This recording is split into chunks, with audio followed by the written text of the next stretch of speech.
किंतु भोजन करेगा केवल लव।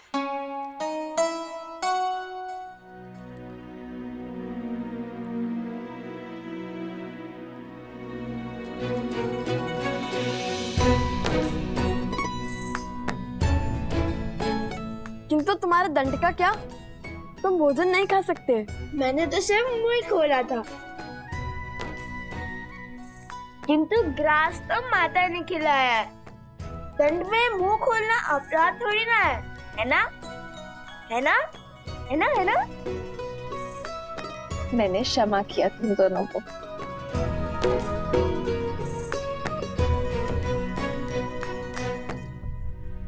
माता, जब हम राजा राम से मिलेंगे ना, तो उन्हें अवश्य बताएंगे कि हम हनुमान जी की भांति वृक्ष पर चढ़ सकते हैं, भांति भांति के कर्तव्य दिखा सकते हैं। फिर उन्हें विश्वास हो जाएगा कि हम उनके सबसे बड़े भक्त हैं।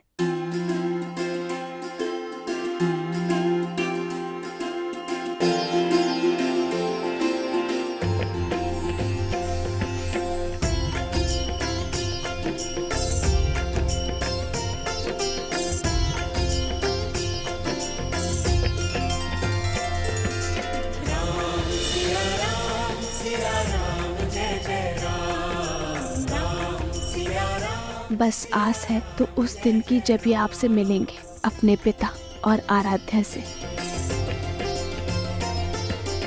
राजकुमार शत्रुघ्न की, राजकुमार शत्रुघ्न की, राजकुमार शत्रुघ्न की, राजकुमार शत्रुघ्न की, राजकुमार शत्रुघ्न की, राजकुमार शत्रुघ्न की, राजकुमार शत्रुघ्न की, राजकुमार शत्रुघ्न की।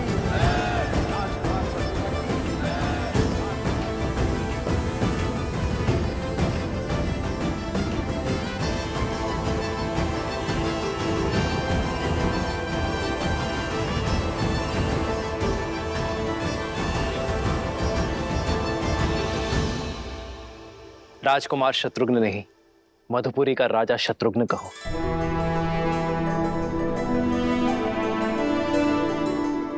मधुपुरी राज शत्रुघ्न की। शत्रुघ्न, तुमने लवनासुर का वध कर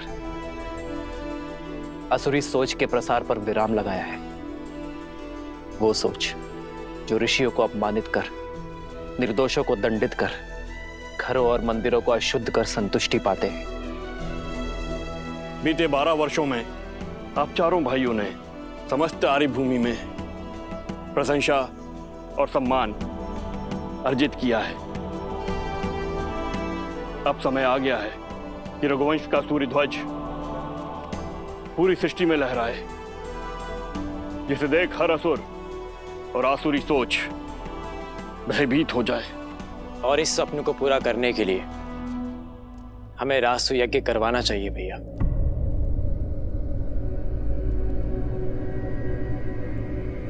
नहीं भरत,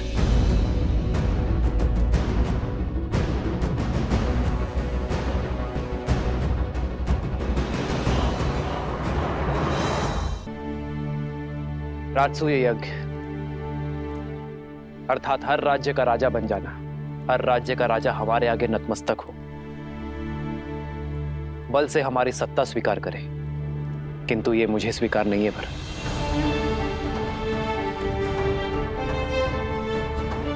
रामराज्य का लक्ष्य है कि हर कोई मन से स्वतंत्र अनुभव करे, मन से मुक्त अनुभव करे। किसी का राज्य छीनकर मैं धर्म का प्रतीक अयोध्या का पावन ध्वज नहीं लहरा सकता भरत। जिस राज्य का राजा सहर्ष हमारी नीति स्वीकार करता है, उसे सुख से राज्य करने का अधिकार अवश्य होना चाहिए।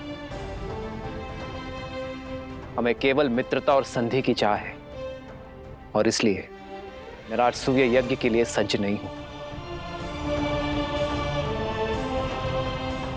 किंतु राजगुरु वशिष्ठ की बात उचित है। हमें सूर्यवंश की छत्र छाया समस्त भारतवर्ष में फैलानी चाहिए। भैया, किंतु ये होगा कैसे? अश्वमेध यज्ञ से।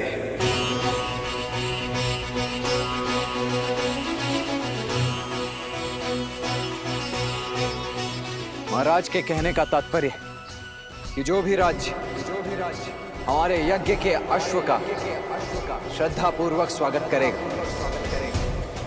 उस राज्य में धर्म की अर्थात राम राज्य की स्थापना होगी। वो राज्य हमारा मित्र राज्य बन जाएगा। और हमारा युद्ध केवल उनसे होगा जो हमारे अश्व को रोकने का दुस्साहस करेगा। आचार्य, हमें अश्वमेध यज्ञ की तैयारी आरंभ करनी चाहिए।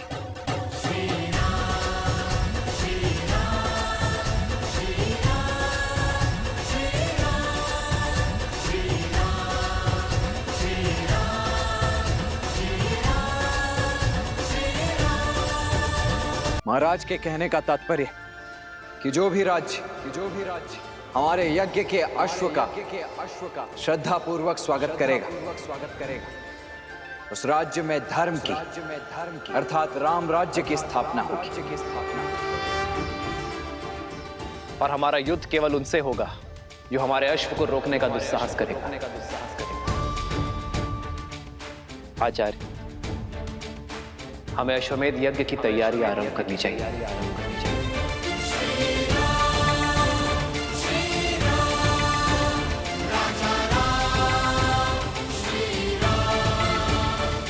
चंद्रबाहु, बानासुर, राम अश्वमेध यज्ञ कर रहा है। अश्वमेध यज्ञ अपने राम राज्य का प्रचार कर रहा है, किंतु मैं ऐसा नहीं होने दूंगा। इसलिए चंद्रबाहु, मेरे पुत्र, ऐसी युक्ति लगाओ कि राम का ध्यान भटक जाए, वो ये यज्ञ संपन्न न कर सके। और तब तक मैं बानासुर के साथ सीता को अयोध्या लाने का षड्यंत्र रचता हूं। स्मरण रहे, हारे हुए सन्यासी के लिए समाज में न तो क्षमा है और न ही स्थान। सन्यास लेकर सिया राम ने मुझे हराया था। अब मैं सन्यास की वही ढाल उनसे छीन कर उन्हें मात दूंगा। उनकी गरिमा, उनका सम्मान जला दूंगा। मैं ये अश्वमेध यज्ञ कभी नहीं होने दूंगा, कभी नहीं। सिया राम!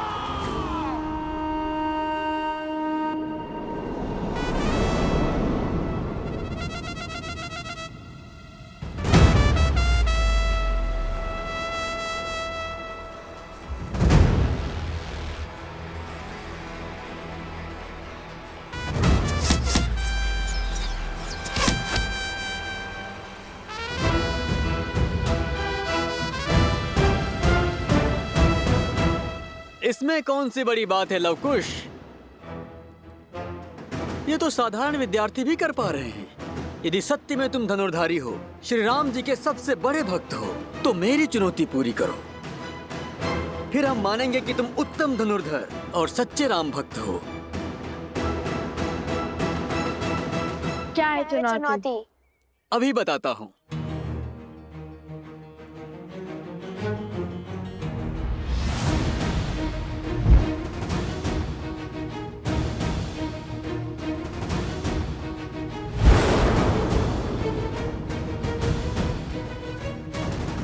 तुम्हें इन मटकों को भेदना है।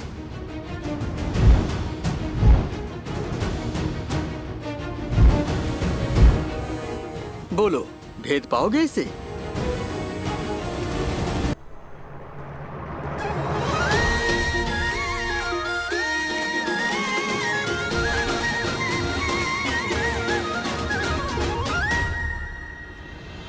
इतनी सरल चुनौती, लगता है द्वेष की अग्नि धीमी पड़ने लगी है।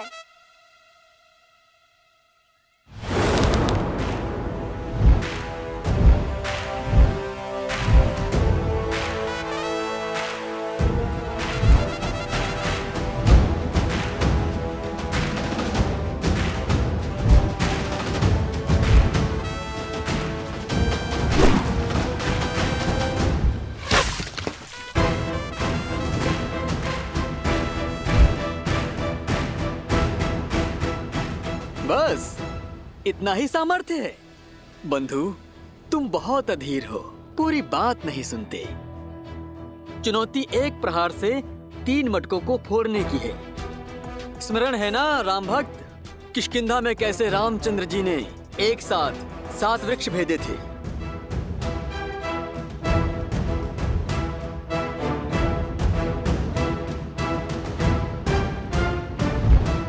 तुम भी अधीर हो, शीघ्र प्रसन्न हो जाते हो भ्राता शांडिल्य। ये चुनौती हम पूर्ण तो करके ही रहेंगे।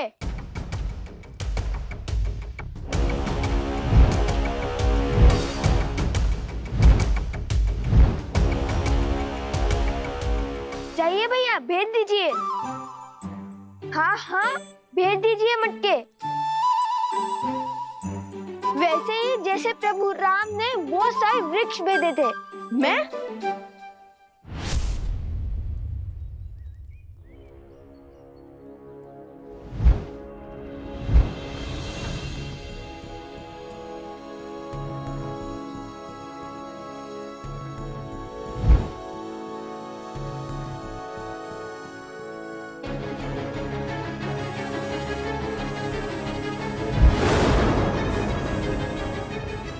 रुको रुको, वहां से नहीं, तीनों मटकों को यहाँ से भेजना है। यहाँ से, जहाँ पे मैं खड़ा हूँ, बाण यहाँ से चलाना है।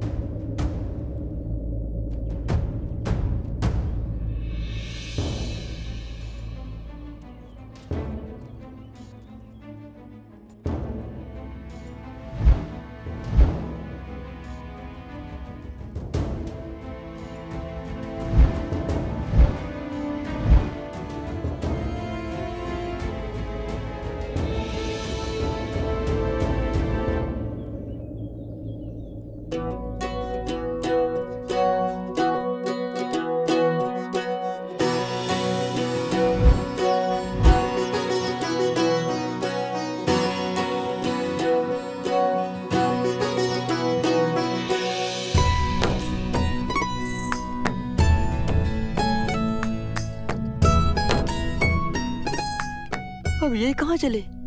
लगता है पराजय स्वीकार कर ली इसने।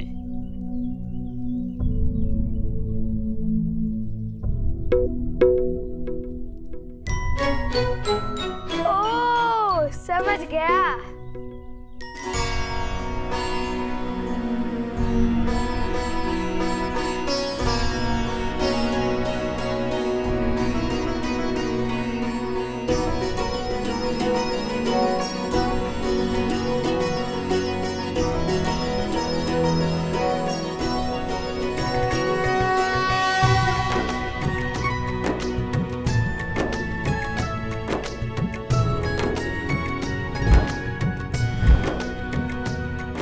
क्या देख रहे हैं भैया?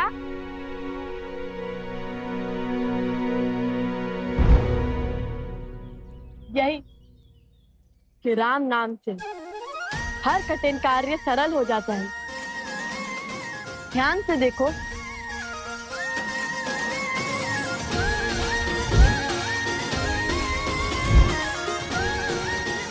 भैया अब ये 3 मटकों को अवश्य एक साथ भेदेगा। हाँ, अवश्य भेदेगा।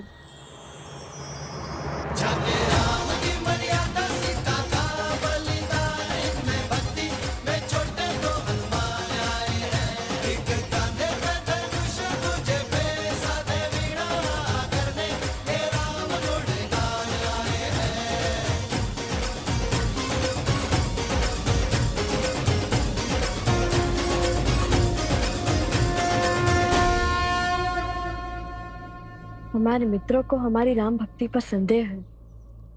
जिस राम नाम से पत्थर भी जल पर तैर जाए, उसी राम नाम ने हमें दिशा दिखाई है।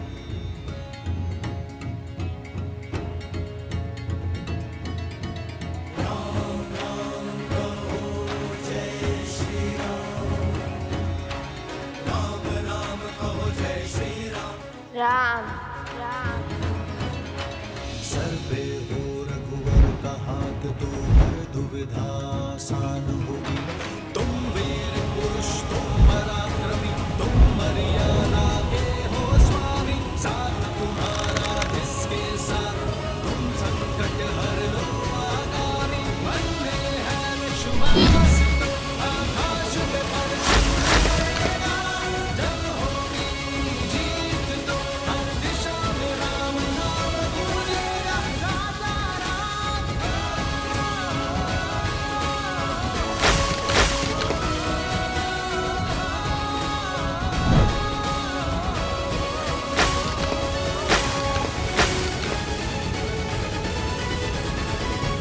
हे प्रभु।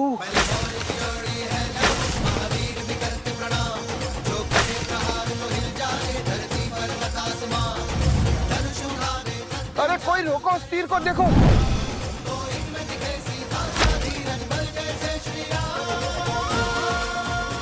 ये क्या हुआ भ्राता?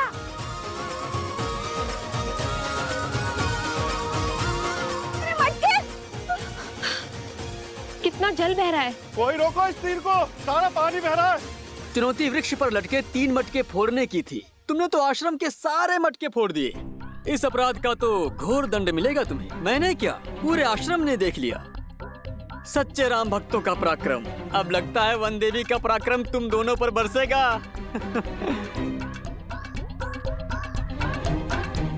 लव कुश। लो, आ गई तुम्हारी माता, अब आनंद आएगा। अब क्या उत्तर देंगे माता को?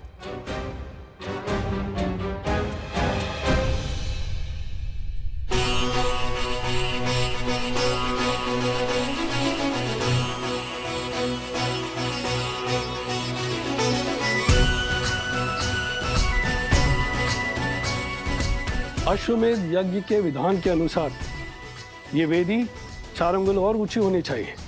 कुंड तक 21 सीढ़ियां होंगी, सभी 7-7 अंगुल की।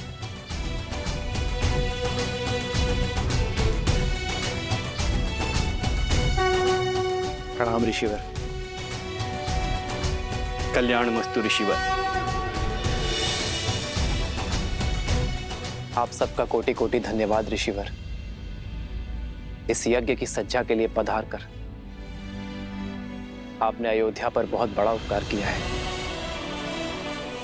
ये यज्ञ कोसल राष्ट्र के लिए अत्यंत महत्वपूर्ण है।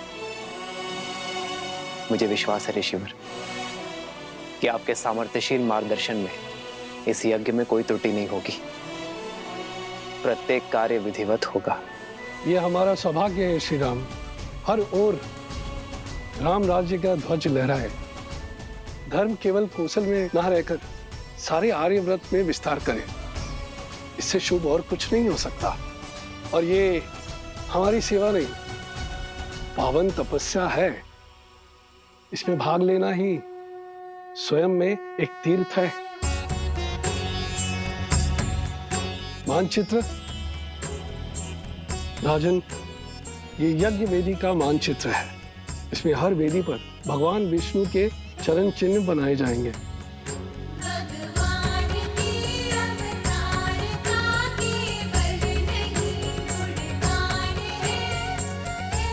आइए।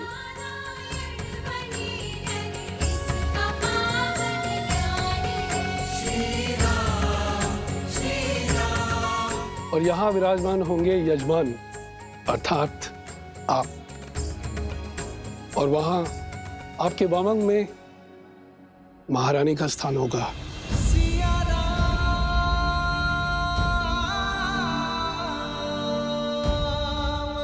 वेदों के अनुसार यज्ञ में यजमान के सपत्नी सम्मिलित होना अनिवार्य है।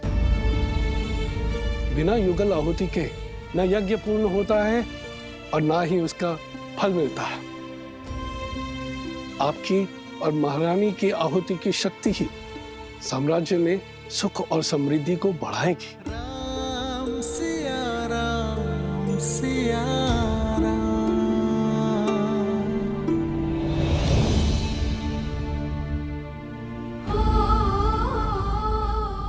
देख रही हो वन देवी, उत्पात चरण पर है। इन्होंने आश्रम के सारे मटके फोड़ दिए। इतनी दूर से जल लाए थे, सारा जल बह गया।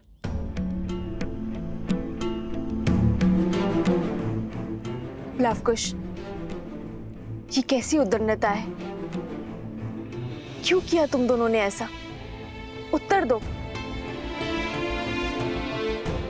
ये कैसा खेल था?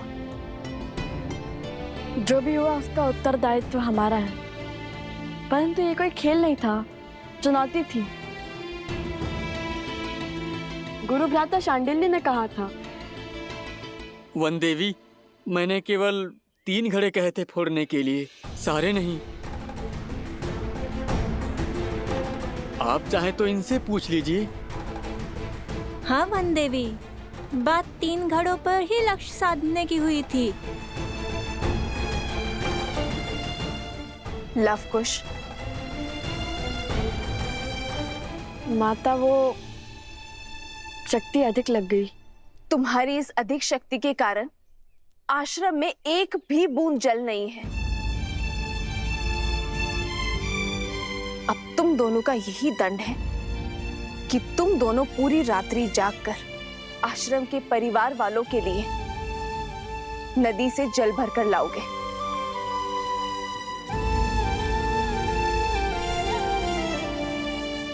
समझे? पर जल लाओगे किसमें? सारे घड़े तो फूट चुके हैं। अब पहले तुम्हें कुम्हार के पास जाना होगा और नए घड़े लेने होंगे।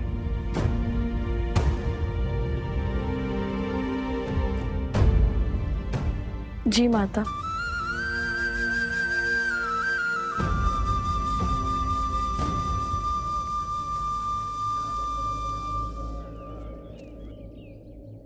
आप चिंतित ना हो देवी।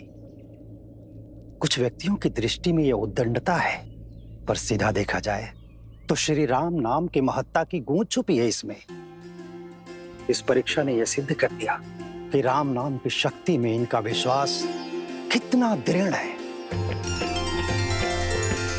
राम सिया राम जय जय राम। राम सिया राम जय जय राम।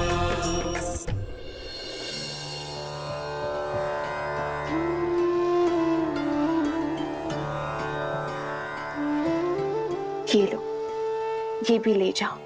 हम तो केवल 3 जीव हैं। इतने अनाज की आवश्यकता नहीं है हमें, इसे सब में बांट दो। और वैसे भी आश्रम पर जो संकट आया है उसके दोषी मेरी संतान ही तो है। किंतु ये कुमुदनी, ये कोई उपहार या उपकार नहीं है, मेरी क्षमा याचना है।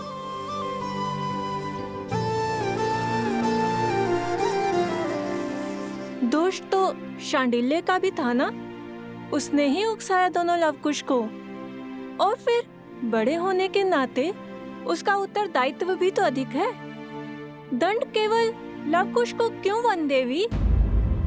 नहीं कुमुदनी, शांडिल्य का दोष नहीं है। वो तो केवल अपने माता के वियोग से दुखी है। लवकुश को अपनी माता के साथ देखकर कहीं ना कहीं उसके मन में ईर्ष्या होती है, जो कदाचित उसे भी ज्ञात नहीं है। इसीलिए तो वो सदा उनके साथ स्पर्धा करता रहता है। ये लवकुश का कर्तव्य है कि वो शांडिल्य के दुख को समझे, उसे सहानुभूति दे और प्रेम से उसे अपना मित्र बनाए। एक बात कहूं वन देवी, जितनी कठोरता के साथ आप लवकुश को जीवन का पाठ पढ़ाती हैं, वैसे कोई भी माता अपनी संतान को नहीं सिखाते। आप तो उन्हें ऐसे सज्ज कर रही हैं जैसे उन्हें कहीं का राजा बनना है।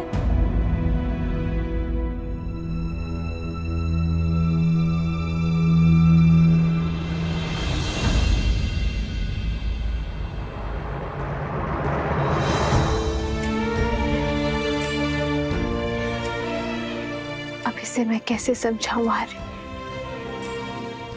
कि एक रानी केवल प्रेम रूपी माता नहीं बन सकती। मेरे कंधों पर अपने पुत्रों को पिता के समरूप बनाने का भार भी तो है ना आर्य, ताकि कल को वो पूरी निष्ठा के साथ अयोध्या के सिंहासन और प्रजा के मन पर राज कर सके।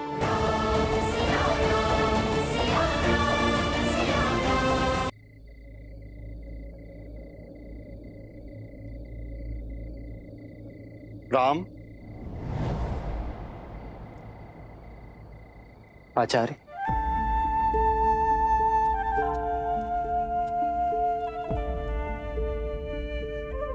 प्रणाम आचार्य। कल्याण। आचार्य, आप रुक क्यों गए? मैं अयोध्या का महाराज बाद में हूं, सबसे पहले आपका शिष्य हूं। मेरे समीप आने के लिए आपको किसी शब्द या अनुमति की आवश्यकता नहीं है। पधारिए। कई आचार्य, क्या आदेश? आपके आने का मंतव्य क्या है? विराजी। नहीं राम, तुम्हारा कर्तव्य केवल राज्य की सीमा का विस्तार ही नहीं है, तुम पर राज्य की स्थिरता, शांति, सुख और समृद्धि का भार भी है। और ये वनवासी सा जीवन इस समस्या का समाधान नहीं है वत्स। जानता हूं गुरुवर, इसलिए तो अश्वमेध यज्ञ करवा रहा हूं। यह जानते हुए भी कि बिना पत्नी के यज्ञ संपूर्ण नहीं हो सकता। राम, इस राज को एक सक्षम राजा ही नहीं, सर्वश्रेष्ठ उत्तराधिकारी भी चाहिए।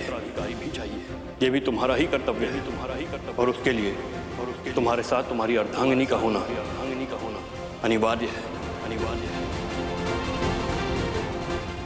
कहो, क्या होगा इस समस्या का समाधान? क्या दे पाओगे अयोध्या राज को उसकी महारानी?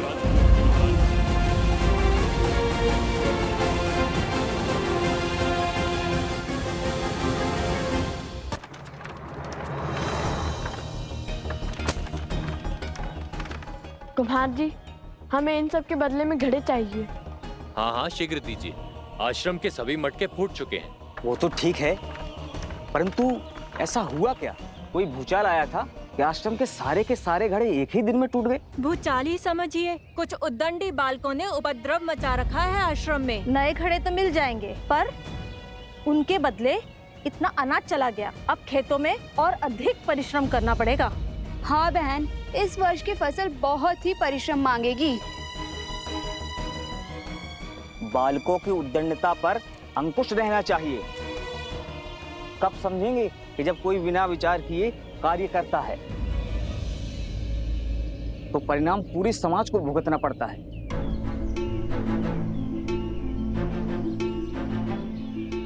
भूल हो गई, आश्रम की बड़ी हानि हो गई।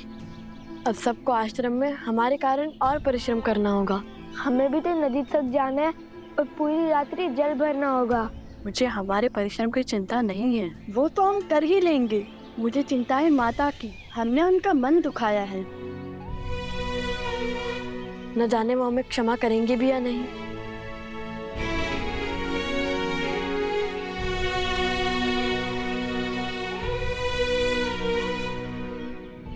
नन्हे बालक आश्रम के बाहर कैसे जाएंगे? उद्दंडता की है तो दंड तो भुगतना ही पड़ेगा। आश्रम की सीमा को लांघकर घनघोर जंगल में जाना पड़ेगा।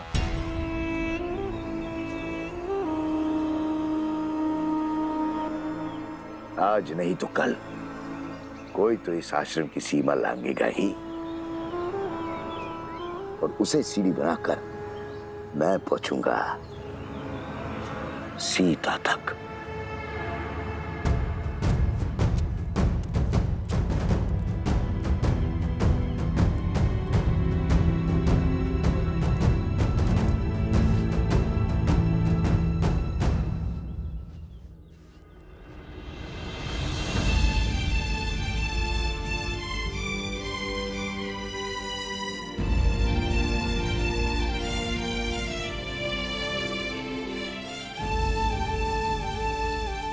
अब ऐसी भूल नहीं होगी माता।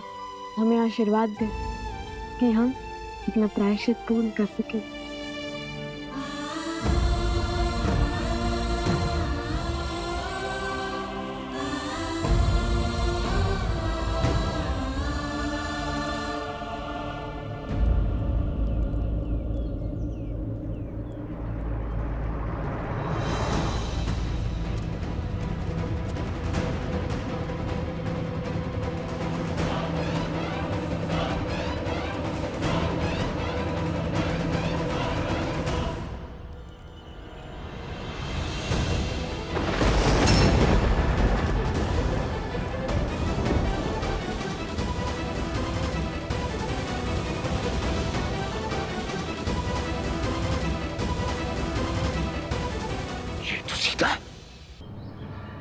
अर्थात ये दोनों बालक सीता और राम के। अद्भुत, अद्भुत।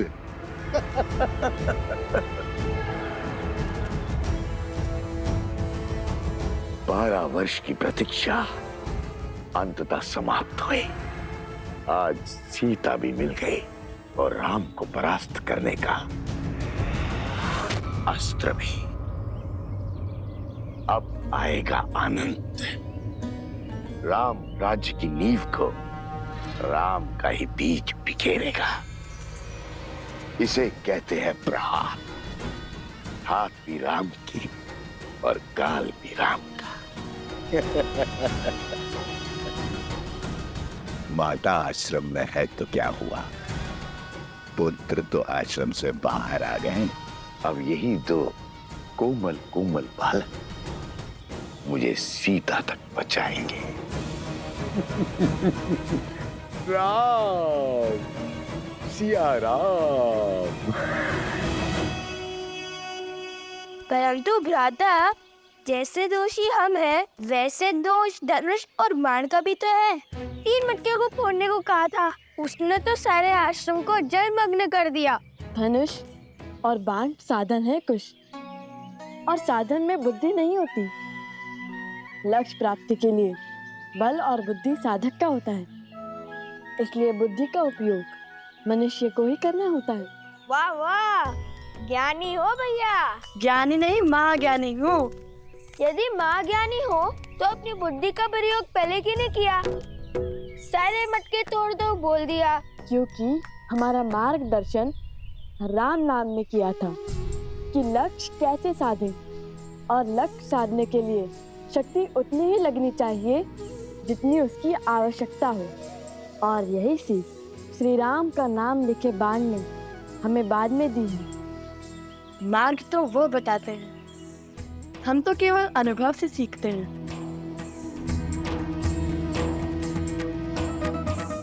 मैं भी अनुभव से बोल रहा हूँ भैया।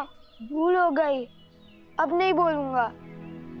दंड मिलता है मेरे बोलने से। माता ने हमें दंड कष्ट देने के लिए नहीं, ज्ञान देने के लिए दिया है, ताकि हमारी बुद्धि का विकास हो सके। अब देखो, जो बात मैं सुनकर समझता हूँ वो बात तुम दंड पाकर ही समझते हो। महाज्ञानी है आप, मैं क्या समझूंगा? मैं तो आपका बस एक शस्त्र हूँ। संधान तो आपके मन से होता है। बाण चलाने में भले ही तुमसे आगे हूँ, किंतु बातों में तुम्हें कोई नहीं पकड़ सकता।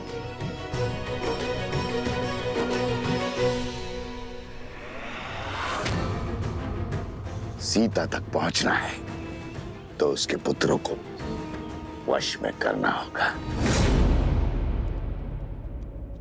आपके उत्तराधिकारी धर्म और कर्तव्य के पथ के लिए सच हो रहे हैं आर्य। दोनों जितने नटखट हैं उतने ही पराक्रमी भी हैं। अपने पिता की मर्यादा और पूर्वजों के मान का भार उठाने के लिए शीघ्र ही तैयार होंगे आपके लवकुश।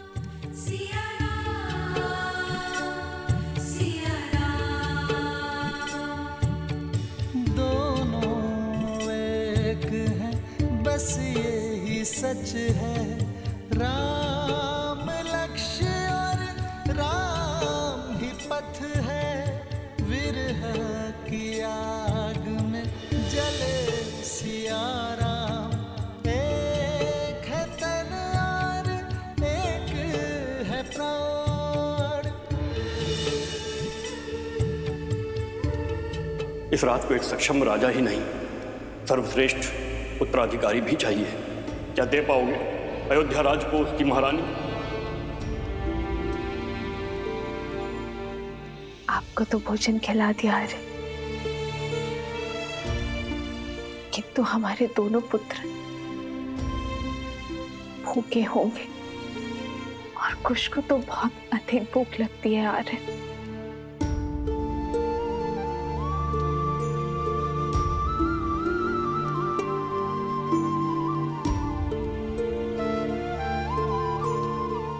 माना संतान की दिशा और दशा माता की कठोरता निर्धारित करती है, किंतु फिर भी उन्हें इस समय वन में भेजना उचित नहीं था वन देवी। वन पशुओं से भरा है, उस पे असुरी शक्तियां। लवणासुर अवश्य मर चुका है, परंतु अभी भी असुरी शक्तियां आश्रम के चारों ओर मंडरा रही है, अवसर की प्रतीक्षा में।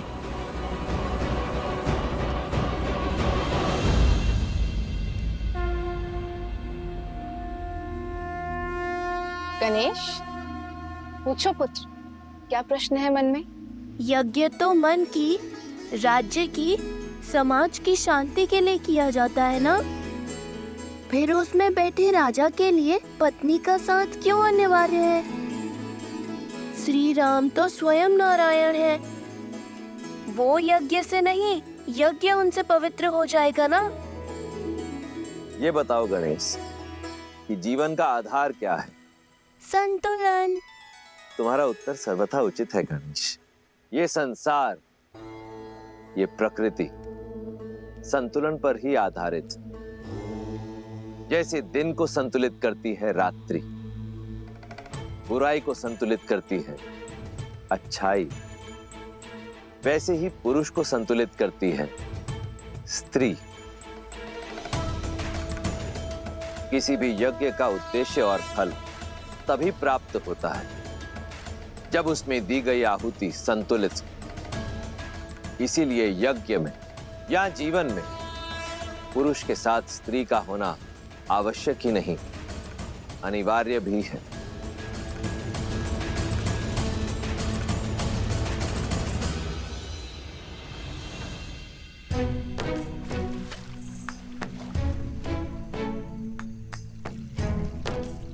ये क्या कर रहे हो कुश? छोटे से बड़े में क्यों डाल रहे हो? समय व्यर्थ कर रहे हो। समय व्यर्थ नहीं भैया, जल की मात्रा की गिनती का माप बना रहा हूँ। माप है तो सही, चट्टान, सिर, पाँव, मुंड। नया माप भ्राता, नया माप। नया माप का समय है और नई उसकी आवश्यकता। तुम समय व्यर्थ कर रहे हो। पात्र भरो, हम यहाँ दंड स्वरूप आए, जल क्रीड़ा करने नहीं। क्या भैया, दंड तो पूरा कर रहे हैं ना? अब ऐसा भी बंधन नहीं था कि दंड भोगते भोगते थोड़ा सा आनंद और अभ्यास भी ना किया जाए। अभ्यास ठीक है, परंतु आनंद करने में यदि समय व्यर्थ करोगे तो कैसे होगा? अभी हमें सरोवर से आश्रम के कितने चक्कर लगाने हैं। जब हम चक्कर लगाएंगे तब मैं अंतर मापने का नया तरीका खोजूंगा।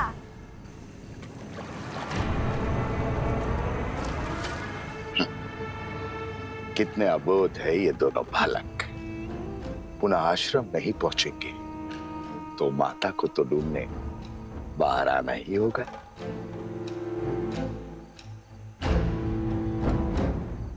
शीघ्र मिलते हैं बालकों।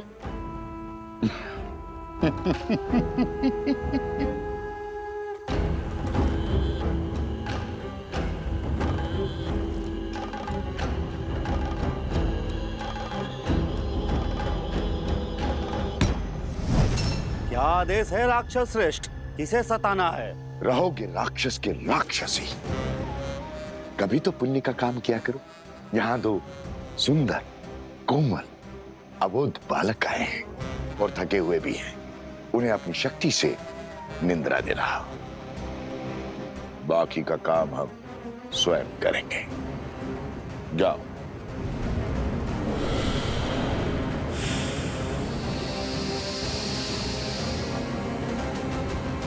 पच्चीस, 26,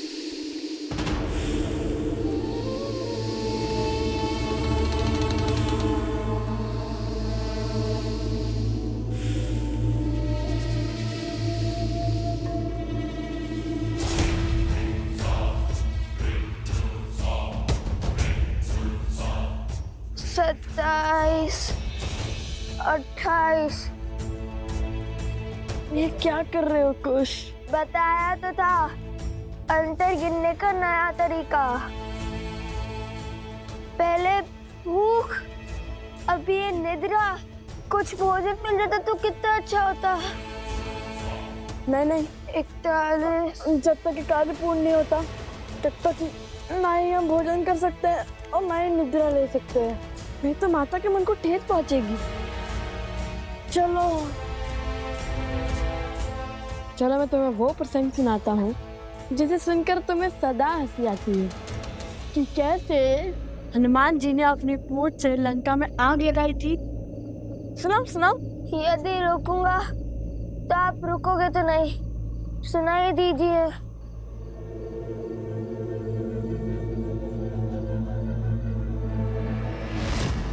कुछ संभाल के चलो।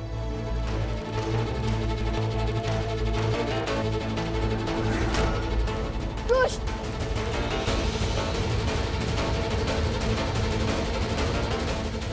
बस अब ये बड़ा बालक भी सो जाए। कुश जागो, ये सोने का समय नहीं है। उठो कुश।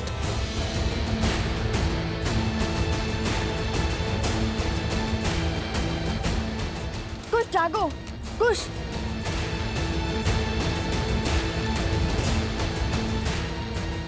कुश जागो।